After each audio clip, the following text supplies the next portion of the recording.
Oi pessoal, mais um podcast Canaltech no ar. E a gente sabe que a inteligência artificial está avançando rápido. E junto com ela também crescem os golpes digitais, os deepfakes, os ataques virtuais e os desafios para manter bilhões de pessoas seguras na internet. E no episódio de hoje a gente vai conhecer os bastidores de um espaço criado justamente para enfrentar esse cenário. O novo Centro de Engenharia do Google, em São Paulo, inaugurado dentro da USP e focado em segurança digital, IA e proteção de usuários. Você também vai conferir. O governo quer que apps de delivery mostrem para onde vai o dinheiro do seu pedido. Starlink agora quer disputar espaço até com as operadoras de celular. E luzes turquesa podem virar o novo símbolo dos carros autônomos. Eu sou a Fernanda Santos e esse é o podcast Canaltech.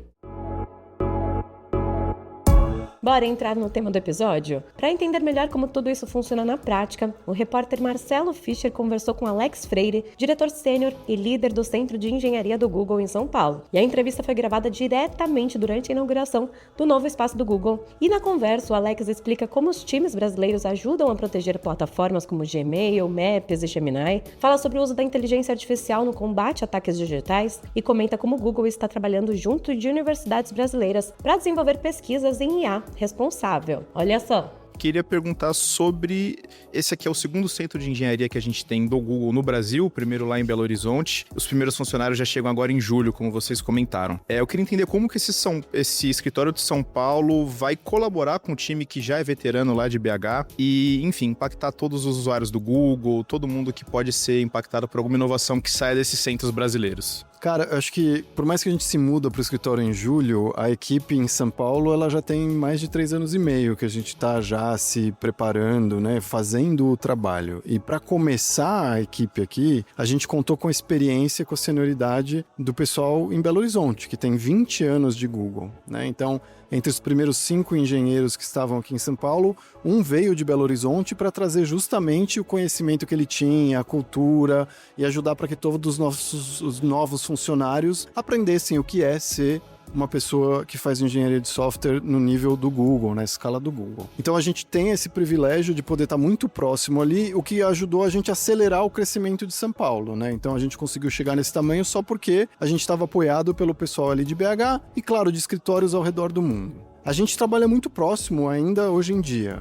Por mais que em Belo Horizonte a gente tenha uma presença maior de pessoas que trabalham no produto da busca, onde nasceu ali com a aquisição da K1, o escritório de BH 20 anos atrás, foi lá também que nasceu a minha área, que é a área de privacidade, segurança e proteção aos usuários, na época do Orkut. Quando o pessoal lançou o Orkut, percebeu que, nossa, tem gente que está abusando aqui dessa ferramenta, a gente precisa tomar cuidado com esse conteúdo, garantir que só o conteúdo que está de acordo com as nossas políticas de uso vai estar de fato na nossa plataforma. Então eles criaram a tecnologia que foi evoluindo e que hoje em dia é o meu time com pessoas em BH e pessoas em São Paulo que cuida. A gente que roda, por exemplo, o filtro de spam do Gmail, a gente que ajuda com que não tenham comentários ofensivos no Google Maps, né?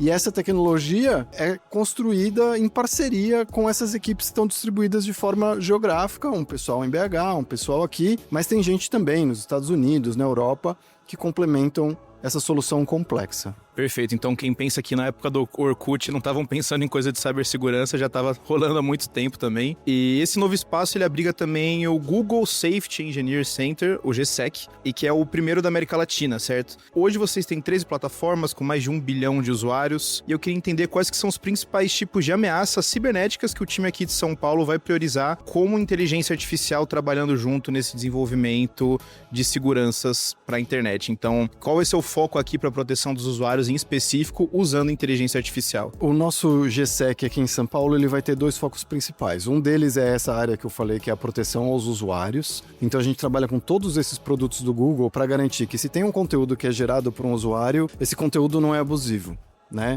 Então são esses times, por exemplo, que protegem crianças e adolescentes e garantem que nas nossas plataformas não tem espaço para conteúdo abusivo de crianças e adolescentes, né? Mas entra aí também fraudes, golpes, spam, qualquer coisa que não esteja de acordo com as nossas políticas de uso e que faz com que a experiência não seja tão segura nas nossas plataformas. Então a gente está ativamente lutando contra esses adversários que estão tentando colocar conteúdos ali para enganar os nossos usuários. E a outra área é a proteção da própria IA e a proteção contra a IA. Então a gente garante que o Gemini é seguro, a gente desenvolve ele de forma ousada, mas muito responsável. Então o Gemini, por exemplo, parte do trabalho do time aqui de São Paulo é garantir que ele nunca vai ser exposto a conteúdo abusivo de crianças e adolescentes e não é capaz de gerar esse tipo de conteúdo. Além disso, a gente trabalha muito próximo, como eu falei, da equipe lá de BH que está lançando o Google Lens, novas funcionalidades como o Pix no Google Lens ou AI Mode, né, essa busca com IA. A gente tem que garantir que essas plataformas também estão seguras. Então isso significa tanto que a gente tem que proteger a nossa IA contra usuários mal intencionados. Então tem gente que está querendo abrir conta ali para hackear, para fazer um golpe mais personalizado, para fazer um deepfake. Nada disso é permitido na nossa política de uso. Então a gente cria as tecnologias para observar esses usos e se algum usuário está tentando abusar ali, primeiro a gente tenta educá-lo, né? Olha, você tentou aqui fazer um hijacking de um prompt para talvez dar uma risada na rede social, mas isso não pode, cara. Se fizer mais uma vez, vamos cancelar a sua conta. E quando são de fato usuários maliciosos, atores aí que estão querendo atacar, a gente vai ter um processo de desativação dessas contas. A gente também cria as proteções contra atacantes que estão usando outras IAs que talvez não tenham aí os mecanismos de segurança que a gente coloca na nossa IA. Então, agentes que estão tentando hackear uma outra conta ou ganhar aí acesso indevido ou roubar algum tipo de conteúdo, propriedade intelectual, dado sensível, a gente está sempre monitorando o nosso perímetro dos nossos aplicativos e garantindo que esse tipo de intrusão ou ataque vai ser detectado e remediado de forma célere. E esse centro, para quem não sabe, quem tá ouvindo a gente agora, tá dentro da cidade universitária aqui em São Paulo, na Universidade de São Paulo. E, enfim, eu queria entender como que essa proximidade física com todos os pesquisadores locais aqui da USP vai funcionar no dia a dia para acelerar essas tecnologias que vocês desenvolvem aqui. Então também tem coisa programada, enfim, com diversos outros cursos além da engenharia, cursos além das ciências por aqui também? Sim, sim. A gente quer que essa proximidade crie uma sinergia com todas as áreas de pesquisa, todos os âmbitos aí, porque no final a inteligência artificial ela permeia todas as atividades humanas, né? A gente fica muito feliz de estar aqui, acho que essa proximidade vai ajudar a gente a desenvolver mais parcerias. Parte do centro vai estar permanentemente aberta, então o GSEC é um programa de divulgação, onde a gente vai estar falando dos nossos mecanismos de segurança, trazendo os especialistas da USP também e de outras universidades para falarem dos desafios e das coisas que eles estão vendo no dia a dia, incorporando o aprendizado e a pesquisa deles nos nossos produtos, mas também divulgando as coisas que a gente está fazendo e achando maneiras de fazer coisas novas em parcerias com eles, né? Acho que um exemplo de como isso expande a todas as áreas é a nossa cátedra de IA responsável, que a gente fez em parceria com o Instituto de Estudos Avançados. A cátedra o Google financia, mas tem independência acadêmica. Então lá o nosso catedrático, o Pacheco, está trabalhando com uma série de pesquisadores, eles estão olhando temas como regulamentação de IA, como que a gente consegue criar um observatório de incidentes de IA no Brasil, quais que são as taxonomias, como que a gente poderia desenvolver uma IA com mais responsabilidade, qual que é o impacto da IA no mercado de trabalho, uma série de coisas ali que você não assumiria que não são engenharia de software, ciência da computação, né, áreas muito mais técnicas, são áreas de humanas também que estão desenvolvendo a pesquisa para ver como que a IA pode beneficiar a sociedade brasileira e o que a gente precisa adaptar das regulamentações ou das tecnologias que a gente vê aí pelo redor do mundo para as dores e as necessidades do povo brasileiro. Eu tenho uma última pergunta, que é que o GSEC prevê essa colaboração aberta com autoridades, especialistas e parceiros da indústria para, enfim, compartilhar boas práticas de segurança. Eu queria entender como que o Google pretende equilibrar essa cooperação institucional com essa necessidade também de manter a neutralidade e o sigilo técnico contra os crimes digitais. A gente tenta divulgar a maior parte do nosso trabalho com open source, né, código de fonte aberta e também os nossos white papers, como o framework, o arcabouço que a gente lançou que chama SAFE, que é o Secure AI Framework.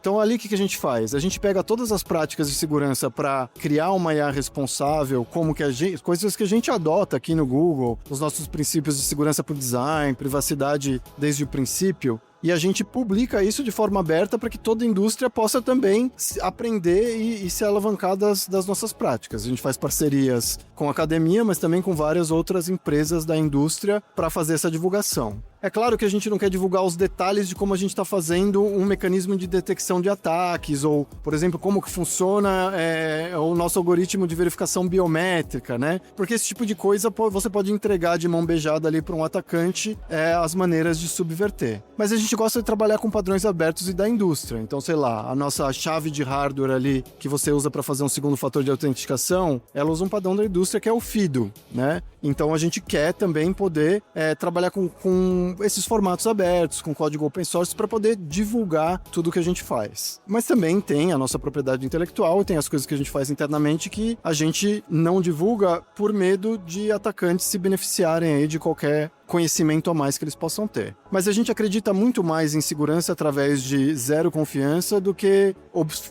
obfuscação.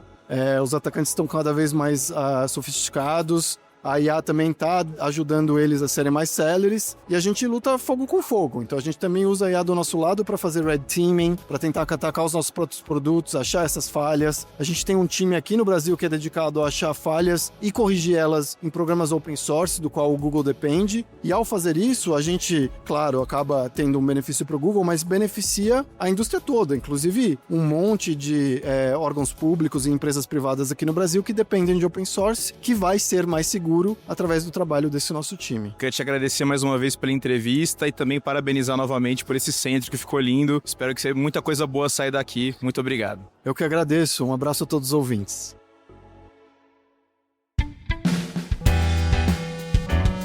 E vamos agora para o Giro de Notícias. O governo federal pode multar o iFood e a Kita em até 14 milhões de reais por falta de transparência nos aplicativos de delivery. Segundo a Secretaria Nacional do Consumidor, as plataformas não deixam claro quanto do valor do pedido vai para o restaurante, para o entregador e quanto fica com o próprio app. A investigação acontece após uma nova regra exigir mais detalhes sobre as taxas e divisão dos valores cobrados dos consumidores. Uber e 99 já teriam se adaptado, mas a iFood e Kita ainda precisam apresentar explicações ao governo. As empresas terão 20 dias para se defender. E a Starlink quer dar mais um passo além da internet via satélite. A empresa de Elon Musk agora tenta entrar oficialmente no mercado de telefonia celular. A ideia é funcionar como uma operadora virtual, usando a estrutura das grandes teles para oferecer sinal combinado com conexão via satélite. Na prática, isso poderia ampliar a cobertura em áreas remotas e até em locais sem sinal tradicional. Mas as gigantes do setor, como AT&T, Verizon e T-Mobile, não gostaram nada da ideia e tentam barrar o avanço da Starlink. O movimento mostra que a disputa pelo futuro da conectividade está ficando cada vez mais intensa. E os carros autônomos estão começando a ganhar um novo detalhe visual: luzes na cor turquesa. A ideia é simples: avisar para todo mundo ao redor que quem está dirigindo naquele momento é o sistema do carro e não uma pessoa. A Mercedes-Benz foi uma das primeiras marcas a apostar nessa solução, escolhendo a cor turquesa porque ela não se confunde com farol, seta ou luz de emergência. A China também já estuda tornar esse tipo de iluminação obrigatório em veículos com a condução autônoma mais avançada. A proposta é ajudar motoristas, pedestres e até a polícia a identificar rapidamente quando um carro está rodando sozinho.